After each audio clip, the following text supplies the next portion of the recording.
सगळं ठीक होईल, सगळं ठीक. डॉक्टर काय झालं? त्यांची तब्येत पुन्हा कशी बिघडली? तुम्ही तर म्हणाला होतात की आता ते शुद्धीवर आलेत, तर आता ते बरे आहेत म्हणून. हे बघा, पेशंटची अवस्था अतिशय क्रिटिकल आहे. त्यांच्या मनावर प्रेशर येईल असं काही करू नका. आम्ही त्यांना मॉनिटर करतोय आणि लवकरच तुम्हाला कळवतो.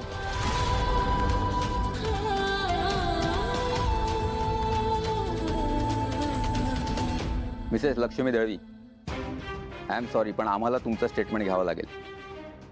मगाशी तुम्ही अर्धवट घटनाक्रम सांगितलात. मिस्टर श्रीनिवास यांना गोळी कोणी झाडली आणि तुम्ही त्या व्यक्तीला प्रत्यक्ष बघितलात का?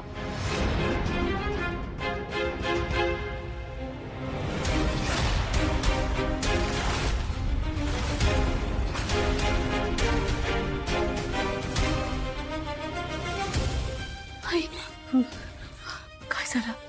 आई, आपण केस जिंकलो.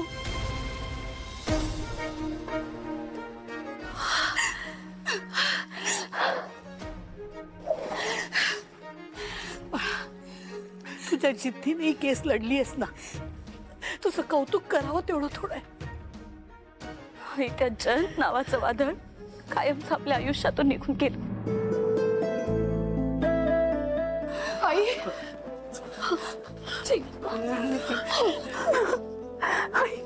आई बाबा कसे आहेत ग? आई सांग ना, डॉक्टर काय म्हणाले? आई, बाबांना भेटलात का तुम्ही?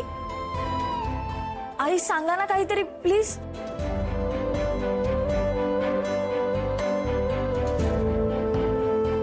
आय एम सॉरी, पण तुमचं स्टेटमेंट मिळाल्याशिवाय आम्हाला पुढची कारवाई करता येणार नाही.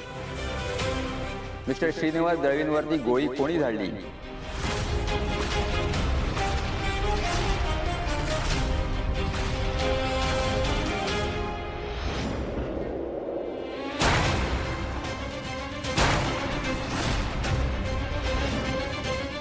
इन्स्पेक्टर साहेब ऐका ना, ही सिच्युएशन सगळ्यांसाठीच खूप अवघड आहे. सकाळपासून काका आज स्ट्रगल करतायत.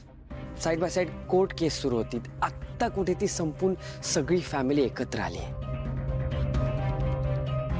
तुम्ही बघतच असाल सगळे टेन्शनमध्ये आहेत. आपण स्टेटमेंट नंतर घेऊयात का प्लीज? असं होऊ शकतं का?